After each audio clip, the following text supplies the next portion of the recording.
नमस्कार, आप देख रहे हैं न्यूज़ वन इंडिया और मैं हूं स्वाति चौरसिया। आप सभी का बहुत स्वागत है हमारे खास कार्यक्रम आज महाराष्ट्र में, जहां पर हम महाराष्ट्र से जुड़ी हुई तमाम खबरों से आपको रूबरू कराते हैं। तो पहली खबर, महाराष्ट्र में भी बर्ड फ्लू ने अब दस्तक दे दी है। महाराष्ट्र के परभणी जिले के मुरंबा गांव स्थित पोल्ट्री फार्म में करीब 800 मुर्गियों की मौत हो गई है, जिसके बाद इनके नमूनों की जांच के लिए इनको भेज दिया गया। जांच रिपोर्ट में ये बात सामने आई है कि इन मुर्गियों की मौत बर्ड फ्लू की वजह से ही हुई है। परभणी के जिलाधिकारी दीपक मुगलीकर ने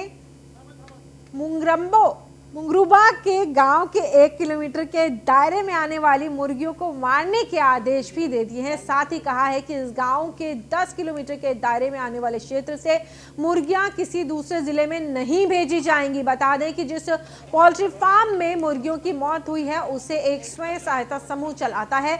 बताया जा रहा है कि इस पोल्ट्री फार्म में करीब 8000 मुर्गियां हैं, जिनमें करीब 800 मुर्गियों की मौत 2 दिनों में हो गई है।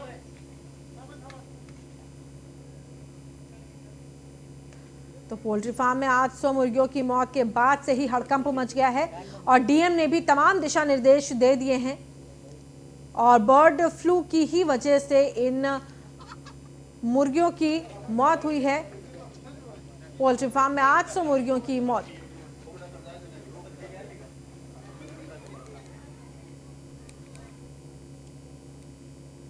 और अगली खबर लातूर से है। लातूर जिले के अहमदपुर तहसील में केंद्रवाड़ी गांव के दयानंद केंद्र पर किसान के 350 मुर्गे मरने से हड़कंप मच गया है। अचानक मुर्गियों की मौत के कारण किसानों पर एक बड़ा संकट सामने आ गया है। इन मुर्गियों की मौत का कारण अभी तक सामने नहीं आया है, लेकिन बर्ड फ्लू से मौत होने की आशंका जताई जा रही है। वहीं घटना की जानकारी मिलने के बाद लातूर के पालक मंत्री अमित देशमुख, तहसीलदार कुलकर्णी, पशु चिकित्सा अधिकारी ने घटनास्थल का निरीक्षण किया और मौके से सैंपल लेकर के जांच के लिए भेज दिए हैं।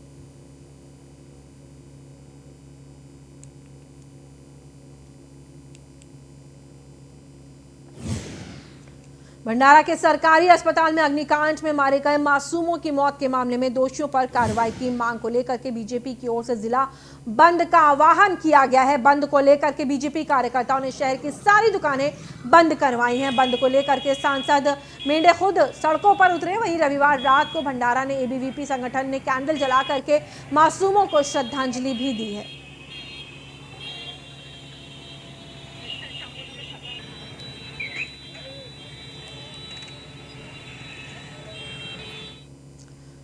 और वहीं मनसे अध्यक्ष राज ठाकरे की सुरक्षा में कटौती के बाद मनसे के विधायक राजू पाटिल ने राज्य सरकार पर निशाना साधा। उन्होंने कहा है कि राज ठाकरे को किसी सुरक्षा की आवश्यकता नहीं है। मनसे के सैनिक उनकी सुरक्षा के लिए सक्षम है।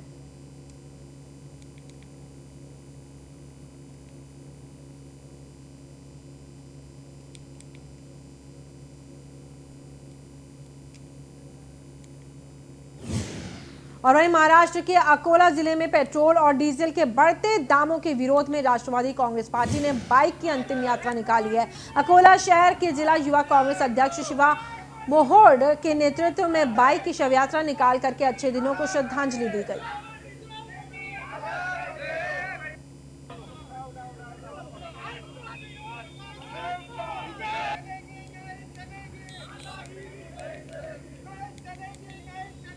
नहीं चलेगी, नहीं चलेगी, नहीं चलेगी, दादागिरी नहीं चलेगी, नहीं चलेगी, नहीं चलेगी।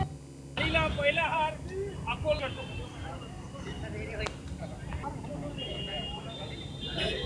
राष्ट्रवादी युवक कांग्रेस।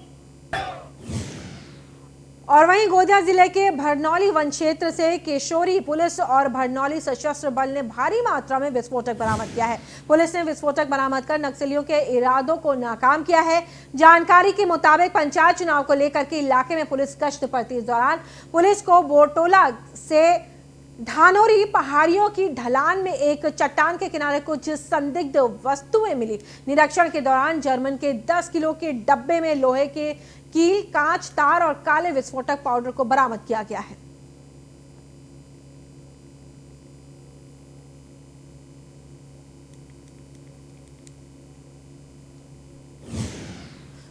और अगली खबर ठाणे से। ठाणे के पास अंबरनाथ में सर्वोदय नगर परिसर में दिन दहाड़े भवानी ज्वेलर्स की दुकान में लूट हुई है। सीसीटीवी फुटेज सामने आया है।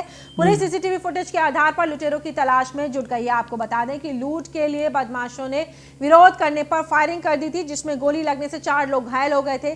सभी घायलों को इलाज के लिए अस्पताल में भर्ती कराया गया है।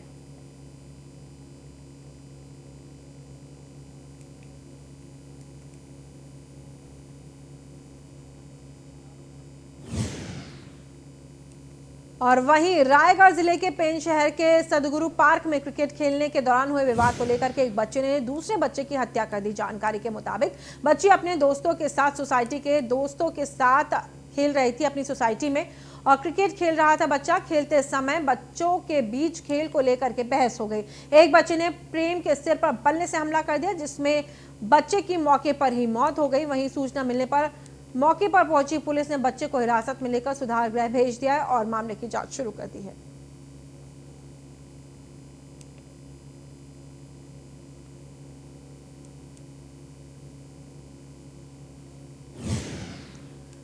और वहीं प्रदेश की महिला एवं बाल विकास मंत्री यशोमती ठाकुर ने भंडारा में मारे गए बच्चों के परिजनों से मुलाकात की है और अस्पताल का जायजा लिया है। इस मौके पर उन्होंने महाराष्ट्र के सभी सरकारी अस्पतालों का स्ट्रक्चरल ऑडिट करने की बात भी कही है।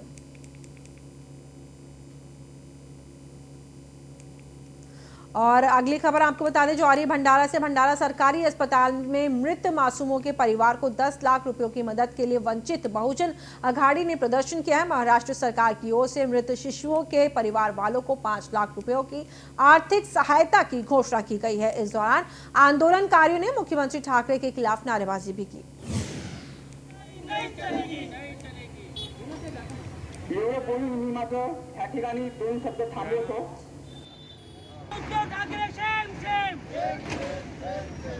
अरे मृतकांच्या परिवाराला 10 लाख भरपाई द्या। अरे नहीं चलेंगी। और रायगढ़ के मुंबई पुणे एक्सप्रेसवे पर आडोशी टनेल के पास 2 ट्रकों की आपस में टक्कर हो गई। हादसे में 2 लोगों की मौके पर ही मौत हो गई। वहीं एक शख्स गंभीर रूप से घायल हो गया। घायल को इलाज के लिए अस्पताल में भर्ती कराया गया है। वहीं सूचना मिलने पर मौके पर पहुंची पुलिस ने शवों को अपने कब्जे में लेकर पोस्टमार्टम के लिए भेज दिया है और मामला दर्ज कर लिया है।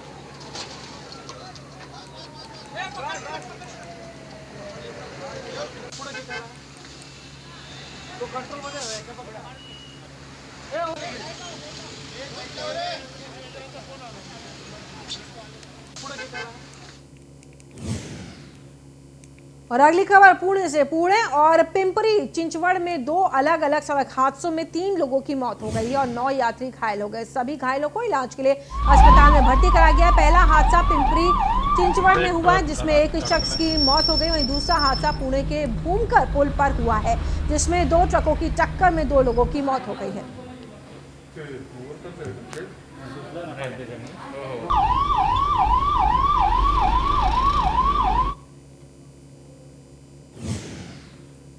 और अगली खबर नवी मुंबई से। नवी मुंबई के पास बीच रोड पर एक स्पोर्ट्स बाइक बेकाबू होकर रोड पर फिसल गई। हादसे में बाइक सवार युवक की मौत हो गई। जानकारी के मुताबिक युवक अपने दोस्त की बाइक लेकर के निकला था, उसी दौरान वो बेकाबू होकर के रोड पर गिर गया।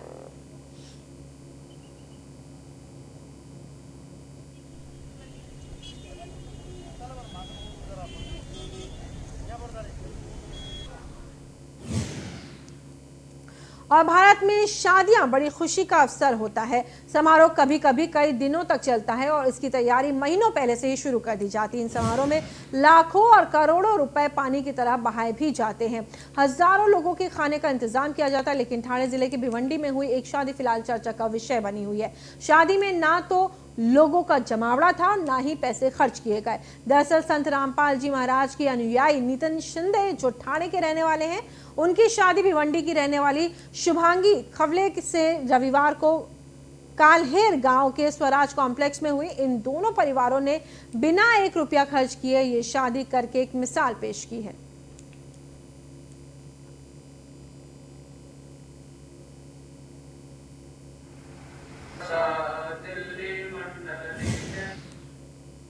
और अगली खबर अमरावती महापालिका को लेकर के। अमरावती महापालिका का अतिक्रमण हटाओ अभियान जारी है। इसके चलते रास्ते के किनारे छोटे व्यवसायियों को भी हटाया जा रहा है। अतिक्रमण की कार्रवाई से बेरोजगार युवाओं में रोजगार का संकट छा गया, जिसके विरोध में बेरोजगार युवाओं ने वर्ली मटका खेल महापालिका की कार्रवाई का विरोध जताया है।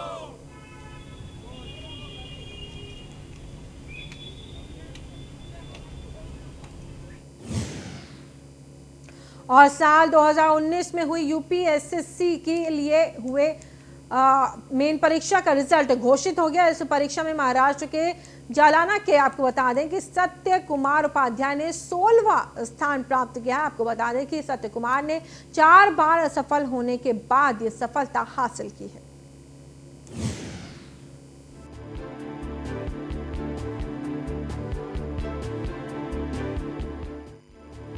सत्य कुमार जालना शहर के दादवाड़ी परिसर का रहिवासी है। गत 4 साल से दिल्ली में यूपीएससी की पढ़ाई करते थे। 4 बार असफलता प्राप्त होने पर आखिरी 5वीं कोशिश में उसने यूपीएससी पास कर ली। सत्य कुमार ने यूपीएससी की तरफ से ऑनलाइन डिक्लेयर किए गए 2019 के 89 पात्र उम्मीदवारों का राखीव यादी में 16वां स्थान प्राप्त होने के बाद आईएएस बनने की आशा पलवित हो चुकी है। यूपीएससी ने डिक्लेयर की गए रिजल्ट यादी में सत्य कुमार का नाम आने के बाद उसके परिवार में एक दूसरे को मिठाई बांटकर खुशियां मनाई गई। परिवार वालों ने कहा कि सत्य कुमार की इस बड़ी सफलता पर हमें गर्व महसूस हो रहा है, ये अभिमान की बात है।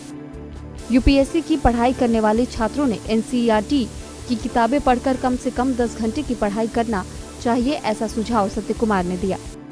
परीक्षा 2019 की रिजल्ट इसमें मैंने 16वां स्थान अर्जित किया है। मुझे central civil services group A ये पोस्ट मिलेगी, इनमें से कोई भी मिल सकती है। और मेरा अभी तक असफलताओं के बाद काफ़ी असफलताओं के बाद मैंने सफलता प्राप्त की है, इस बात की मुझे खुशी है। और मुझे जो भी डिपार्टमेंट मिलेगा उसमें मैं बहुत अच्छा कार्य करने की कोशिश करूँ।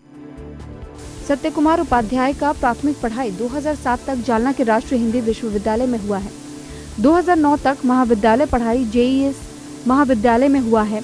2014 में बॉम्बे कॉलेज ऑफ फार्मेसी में प्रवेश लेकर यूपीएससी की पढ़ाई शुरू कर दी, लेकिन 4 बार असफलता प्राप्त करने के बाद भी 5वीं बार पर उसने आखिर यूपीएससी में सफलता प्राप्त कर ली।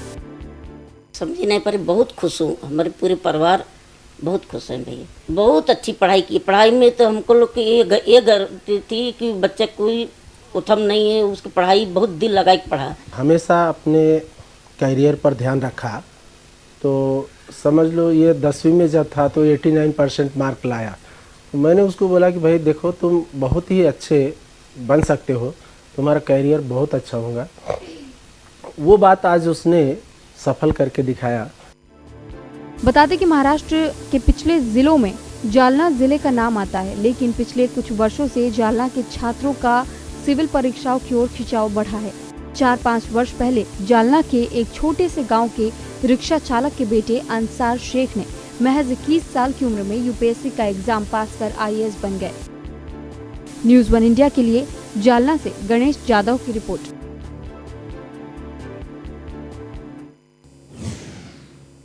और महाराष्ट्र के मुख्यमंत्री उद्धव ठाकरे ने अपने चुनावी शपथ पत्र में अपनी 5 करोड़ की संपत्ति का ब्यौरा चुनाव आयोग में नहीं दिया।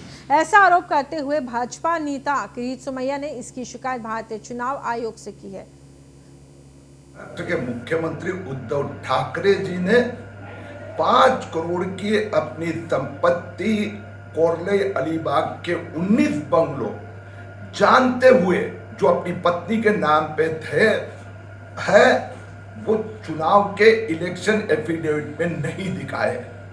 मैंने स्वयं कोरले जाकर इसकी जांच की और आज भारत के चुनाव आयोग के महाराष्ट्र के प्रतिनिधि बलदेव सिंह के हाथ में हमने ऑफिशियली भारतीय जनता पार्टी ने कंप्लेंट फाइल की है। हमने कहा है कि उद्धव ठाकरे जी ने जानबूझकर अपनी संपत्ति छिपाई है, उनके ऊपर कार्रवाई होनी चाहिए। बलदेव सिंह जी ने हमें आश्वस्त किया है कि वो हमारी शिकायत दिल्ली चुनाव आयोग को भेज देंगे। महाराष्ट्र के मुख्यमंत्री उद्धव ठाकरे जी ने 5 और वहीं भंडारा में अग्निकांड के मामले और सुरक्षा हटाए जाने के मामले को लेकर के विपक्ष के नेता प्रवीण दरेकर ने सीएम उद्धव ठाकरे पर निशाना साधा। प्रवीण दरेकर ने कहा है कि हमें अपनी सुरक्षा को हटाने का अफसोस नहीं है, लेकिन सीएम राज्य के लोगों को सुरक्षा प्रदान करें। वहीं उन्होंने औरंगाबाद के नाम बदलने पर चर्चा करने के लिए मुख्यमंत्री को धन्यवाद दिया है। आव्हान केले त्याप्रमाणे राज्यातल्या सगळ्या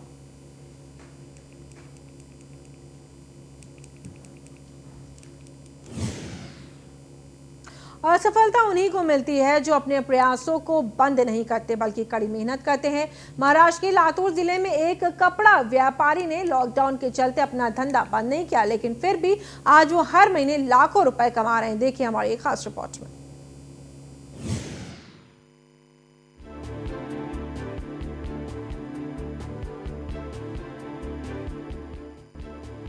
जीत उसी को मिलती है जिसमें जीतने का जज्बा हो।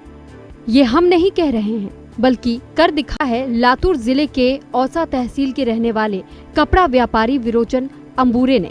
लॉकडाउन के दौरान कठिन हालातों का सामना कर कपड़ा का कारोबार तो मजबूरी में बंद कर दिया, लेकिन हार नहीं मानी और अपना व्यवसाय ही बदल दिया और पानी पूरी का धंधा शुरू कर दिया। वैसे तो मेरा पहले कपड़े का छोटा सा बिजनेस था और ये लॉकडाउन में, कोरोना महामारी के लॉकडाउन में हमारा पूरा बिजनेस ठप हो गया, क्योंकि लोग किराना और दवाइयाँ इस पे ही खर्चा करते थे, बाकी कपड़ा वगैरह कुछ खर्चा ही नहीं करते थे, इसलिए बिजनेस ठप हो गया। और हमारे परिवार के सामने ऐसा प्रश्न हो गया कि वह पूरे आगे कैसा परिवार चलाना। तो हम घर में सोचते थे कि वह घर बैठे कुछ उद्योग होता है क्या, कुछ खाने की चीज़ बेचने का वगैरह। तो इसके बाद में हमारे विकास कुलकर्णी जो वाटाडा संस्था के अध्यक्ष हैं, उनसे थोड़ी सी मुलाकात हो गई और उनके मार्गदर्शन पे और लोन लेके हमने कुछ मशीनरी खरीदी की। लॉकडाउन में अंबूरे दंपति का कपड़ा व्यापार पूरी तरह से बंद होने की कगार पर था। खर्चा ज्यादा और आमदनी कम। ऐसी परिस्थिति में वाटाड्या एनजीओ ने उन्हें पानी पूरी का व्यवसाय करने का सुझाव दिया और मार्गदर्शन भी दिया। मी ह्या व्यवसायामध्ये पतीला भरपूर साथ देते। आम्ही हे नवीन नवीन प्रकारचे जे फ्लेवर्स विकास सरांच्या माध्यमातून चालू केलेले आहेत, त्याच्यासाठी आम्ही रवा आणि आटा मिक्स करून त्यात ते पालक, पुदिना वगैरे असे जे योग्य प्रमाणात त्याचं मिश्रण करून ग्राइंडरमधून मिक्स करून घेतो। नंतर ते रोल मशीनमधून रोलिंग करून त्याच्या योग्य प्रमाणात अशा पुऱ्या कट करून येतात। मग ते आम्ही रिफाइंड तेलामध्ये तळून घेतो आणि ते तळल्यानंतर आम्ही त्याचे 100चे 50चे असे वगैरे पॉकेट करून सेलिंगसाठी ठेवतो। पण ह्या वेगवेगळ्या फ्लेवरचे जे पुऱ्या आहेत त्यासाठी भरपूर प्रमाणात मोठमोठ्या हॉटेलमध्ये वगैरे मॉल्समध्ये भरपूर प्रकारे त्याची मागणी आहे। त्या आम्ही लातूर, मारगाव, उस्मानाबाद, औसा अशा भरपूर ठिकाणी आम्ही ह्याची सेलिंग करतो। ह्याच्यामध्ये आम्हाला 50 ते 60 हजाराचा फायदा मिळतो। फिलहाल मार्केट में अलग अलग फ्लेवर के पानी पूरियों की डिमांड बढ़ गई है। जहां व्यापारियों को लॉकडाउन के दौरान सबसे अधिक घाटा हुआ है, वहीं इस दंपत्ति की एक आइडिया ने जिंदगी ही बदल दी। आज ये दंपत्ति अन्य व्यापारियों के लिए भी मिसाल बनी हुई है। न्यूज़ 1 इंडिया के लिए लातूर से किशोर सोनकांबले की रिपोर्ट। ठाणे, नवी मुंबई, पनवेल, विस्तृत खाड़ी का वातावरण फ्लेमिंगो के लिए अनुकूल रहता है। बड़ी संख्या में फ्लेमिंगो ने दौरा करना अब शुरू कर दिया। जैसे जैसे नवी मुंबई शहर के पश्चिम में क्रीक में गुलाबी रंग की चादर फैलती है, इस दौरान फ्लेमिंगो जो चिड़िया हैं का दीदार करने के लिए बड़ी संख्या में पर्यटक यहाँ पर पहुंचने लगते हैं।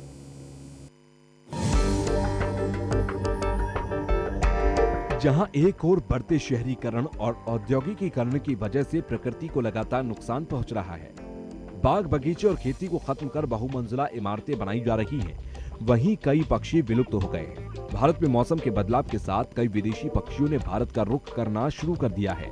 ऐसा ही नजारा देखने को मिल रहा है महाराष्ट्र के ठाणे, नवी मुंबई, पनवेल विस्तृत खाड़ी का, जहां फ्लेमिंगो की चहचहाहट का पक्षी प्रेमी जमकर लुत्फ उठा रहे हैं। ऐरोली के प्रवासी पक्षी फ्लेमिंगो सुंदरता में 4 चांद लगा रहे हैं। पर्यटक दूर दूर से प्रवासी पक्षियों के दीदार के लिए पहुंचते हैं। राइड की, क्या देखा यहाँ पे आके? मैंने फ्लेमिंगोज और सीगल देखे। फ्लेमिंगोज पिंक होते हैं क्योंकि वो ये शहर में algae खाने आते हैं। छोटे फ्लेमिंगोज ब्राउन होते हैं और बड़े पिंक। ये राइड में मुझे बहुत कुछ सीखने मिले। फ्लेमिंगोज देखे और वो लोग पिंक होते हैं algae खा के, और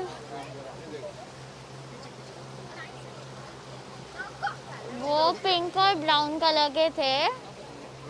वो बेबी वाले ब्राउन कलर के और बड़े वाले पिंक कलर के थे। दरअसल सर्दियों की शुरुआत होते ही ऐरोली में प्रवासी पक्षी सैकड़ों की तादाद में पहुंच जाते हैं। ऐरोली वन रेंज के अंदर प्रवासी पक्षियों ने डेरा जमा लिया है। इस विस्तृत खाड़ी में 206 से ज्यादा पक्षियों की प्रजाति पाई जाती है, लेकिन सर्दियों में फ्लेमिंगो के पहुंचने से सुंदरता में 4 चांद लग जाते हैं। प्रवास पर निकला ये पक्षी नवी मुंबई के तट पर रहने वाले पक्षियों की 206 विभिन्न प्रजातियों के साथ पक्षी प्रेमियों के लिए एक वरदान बन गया है, जिसे देखने के लिए बड़ी संख्या में पर्यटक आने लगे हैं। हम लोग यहाँ पे पहली बार 11 साल यहाँ पे रहने के बाद भी पहली बार यहाँ पे आए थे फ्लेमिंगोस देखने के लिए, पर उसके अलावा सीगल्स, अलग अलग तरह का डक्स भी देखने के लिए मिला। सिर्फ वो नहीं, मेरा एक ख्वाहिश है, ये जो मैंग्रोव है मुंबई का फ्लडिंग स्टॉप करने का एक बहुत ही इम्पोर्टेंट रोल प्ले करता है। एंड लोग आजू बाजू का जो भी जगह है, रहने की जगह है, वहाँ का कचरा यहाँ पे जो डाल रहे ना, अगर वो बंद किया तो ये जो मैंग्रोव है इसको और अच्छा खासे सुरक्षित रखे। ये हमारा एनवायरनमेंट के लिए भी अच्छा है, बाकी सारे जो माइग्रेट होके जो बर्ड्स आ रहे हैं उनके लिए भी अच्छा है। आना से लेकर नवी मुंबई वाशी तक फ्लेमिंगो जो पक्षी है वो दिखाई देते हैं। आज हमारे साथ वन विभाग के अधिकारी जो है गांगुर्डे सर है। ऐरोली में फ्लेमिंगो के लिए अभयारण्य बना चुके हैं। आप हमारे साथ अभी गांगुर्डे सर है, आप उनसे ही बात करते हैं। सर क्या बताएंगे किस तरह के फ्लेमिंगो के अभयारण्य? यहाँ पे 2 प्रकार के फ्लेमिंगो आते हैं। अक्टूबर से आना चालू हो जाता है तो मई एंडिंग तक रुकते हैं, और वो पर्यटकों को दिखाने के लिए हमारे इधर बोट राइड की व्यवस्था की हुई है। 2 बोट है वैसे, एक 24 सीटर है, दूसरा 7 सीटर का स्पीड बोट है। उनके वो भर्ती ओटी के टाइड के ऊपर रहता है उसका टाइमिंग। दिन में 1 या 2 ट्रिप जा सकता है उसका। और पब्लिक का बहुत यहाँ पे रिस्पांस है। पब्लिक को बुकिंग के लिए हमारी सुविधा की है फ़ोन के ऊपर भी आप बुकिंग कर सकते हैं पर्यटन के लिए। और फ्लेमिंगो जो आते हो कौन से महीने में आते हो? फ्लेमिंगो साधारण जैसे ही ठंडी का मौसम चालू होता है उस टाइम पे समझो अक्टूबर से आना चालू हो जाता है। तो जनवरी फरवरी में ज़्यादा करके आते हैं और वो मई एंडिंग तक रुकते हैं। बारिश के पहले वो चले जाते हैं। अगर आपको फ्लेमिंगो की सैर करनी है तो नवी मुंबई के ऐरोली में आइए। यहाँ के अभयारण्य में आपको यहाँ बोटिंग से फ्लेमिंगो की सैर जो है वो कराई जाती है। Manoj बिंगाड़े, news 1 India, Maharashtra, Navi Mumbai.